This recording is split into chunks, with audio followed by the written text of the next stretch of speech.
Magandang hapon, Dante. Ano bang proseso ang pinagdaanan at inabot ng hanggang ngayong hapon bago na iproklama si Congressman Marcy Teodoro?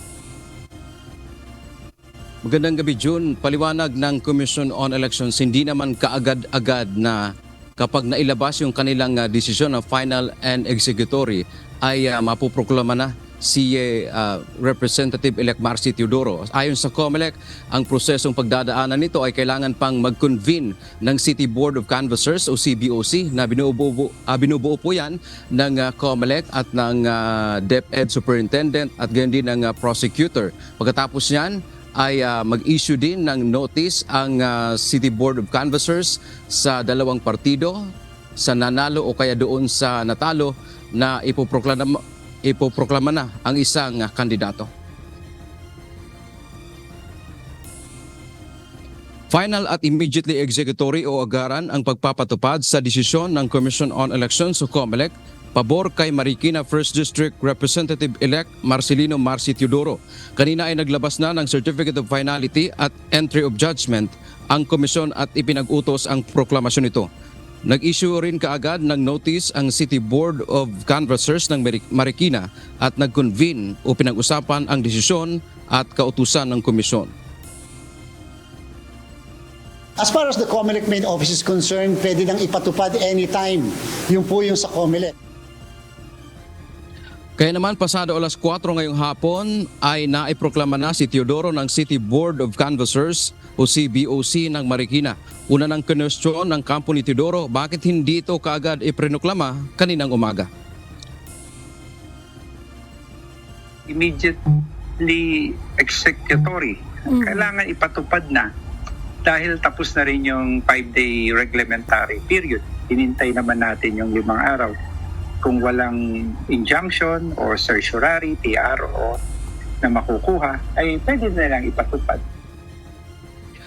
Sagot ni Garcia, hindi nila hawak ang Board of Canvassers kung kailan nila gustong magpoproklama sapagkat hanggang supervision lamang sila rito.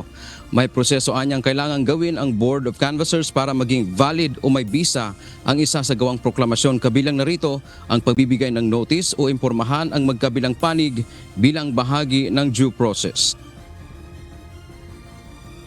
Ginaid na sila ng Commission and Bank. Ang ipoproklama si Mr. Teodoro. Kung kailan ipoproklama, yun ang hindi namin sila pwedeng pakialaman sapagkat may rules o procedure na sinusunod ang City Board of Canvasser kung kailan sila magkukonvene makatapos ang tinatawag na notice sa partido.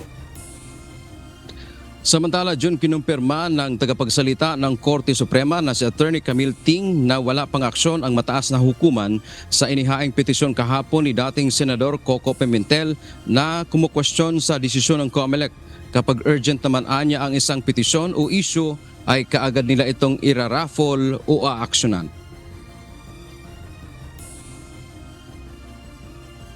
That would depend because it has to be assigned pa to actually raffle to a member. So if it's urgent, there will be a special raffle if hindi na siya masasama sa regular raffle. And that's when the member in charge who it was raffled to will recommend what action to take, whether to grant the TRO or not. Una nang sinabi ni Pimentel na aakyat sila sa Supreme Court matapos pagtibayin ng COMELEC ang desisyon na nagsasabing walang material misrepresentation o pagsisinungaling si Teodoro sa kanyang kandidatura. Sa kanyang petisyon, hiningi ni Pimentel na maglabas ng Temporary Restraining Order o TRO laban sa pagpapatupad ng desisyon ng COMELEC at ipawalang bisa ito. Hiniling din ito na ideklarang stray votes ang mga nakuhang boto ni Teodoro.